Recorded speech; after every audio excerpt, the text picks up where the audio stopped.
CMR shopping mall ఆడి శ్రావణం అతిపెద్ద KG sale up to 61% offer 1+1 combo offer. So ఇప్పుడే shopping చేయండి.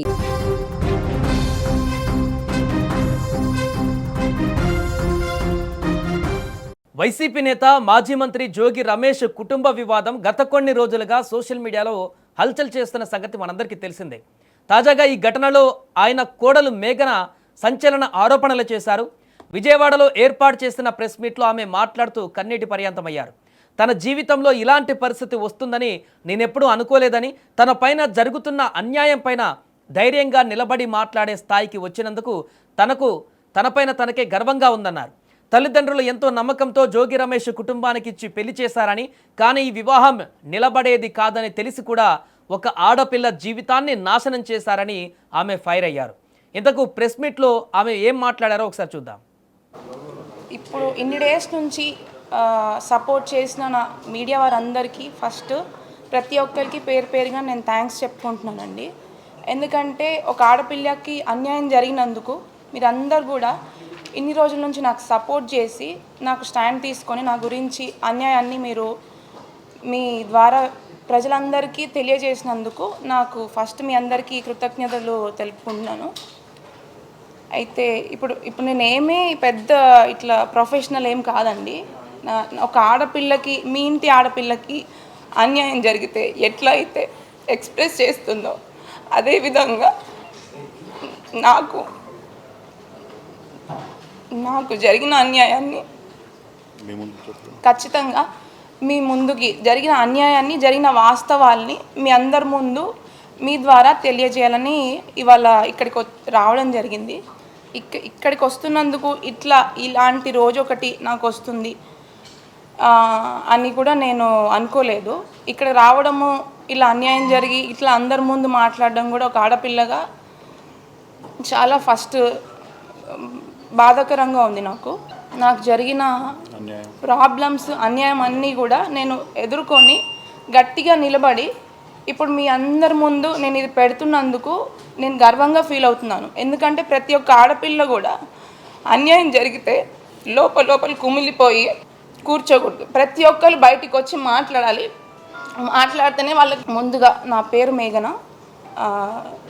నేను మాజీ మంత్రి జోగి రమేష్ గారి కోడల్ని. 1.5 year బ్యాక్ అంటే May 28, 2025 రోజున జోగి రాజీవ్తో నాకు వివాహం జరిగింది.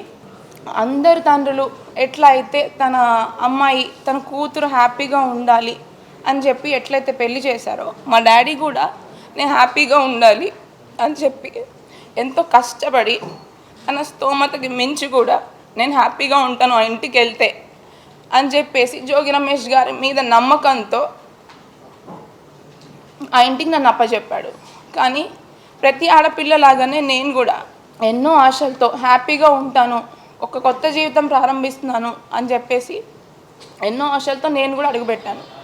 కానీ అడుగుపెట్టిన కొన్ని రోజులకే చాలా ప్రాబ్లమ్స్ ఫేస్ చేయాల్సి వచ్చింది.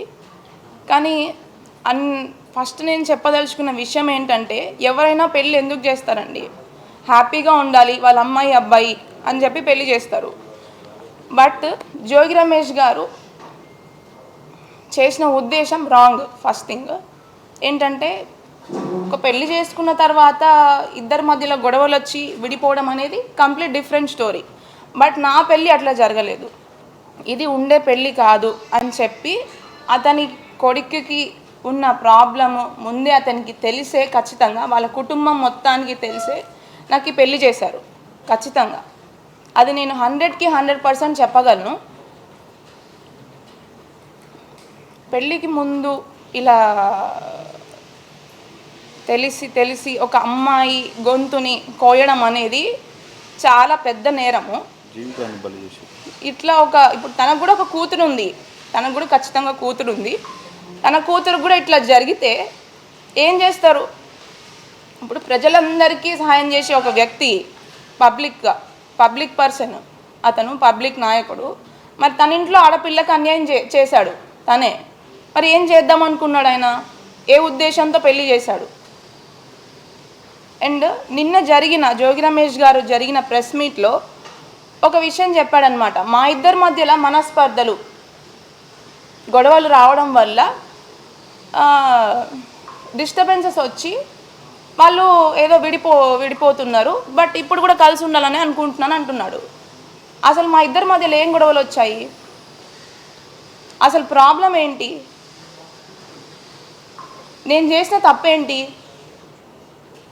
అసలు విషయాలను పక్కన పెట్టి పక్కదారి పట్టించడానికి ప్రయత్నించాడు అనమాట. అది క్లియర్గా మీ అందరికీ అర్థమవుతుంది ఖచ్చితంగా.